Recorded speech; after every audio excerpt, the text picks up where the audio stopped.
ঘরে ছিল। এই ঘরে থাকার পরে আমি বলছে আমি আমার দাদু বাড়িতে যাবো। আমার আম্মু বলে যে যাওয়া লাগবে না। তো আমার আম্মু বলে না আমি যাবো। এখন আমার আসার কথা ছিল, এখন ও বলে না আমি যাবো, তুমি যাবে না। তো এখন আমি বলি আচ্ছা আমি যাবো না।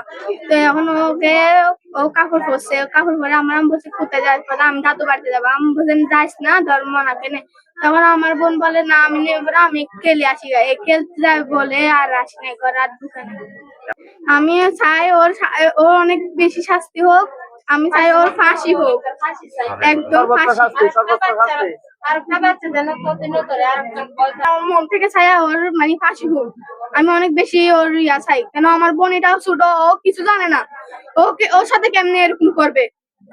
ও আমার মা বাবা আছে, আমার মা বাবার সাথে কথা বললে তো হয়, কেন আপনারা কেন আমার এই ছোট বোনটাকে এরকম করলেন? আপনারা বলতে পারেন নাই আপনার মেয়ে আমাদের এরকম করছে? না হলে আমার মা বাবাকে বলতেন, এরকম ছোট মেয়েকে বলে দরকার আছে?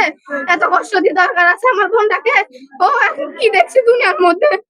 হ্যাঁ, আমি চাই যে যে করছে তাকে খুঁজে নিয়ে তাকে অনেক বড় তার ফাঁসি হোক। আমি চাই আমার মন থেকে ওর ফাঁসি হোক।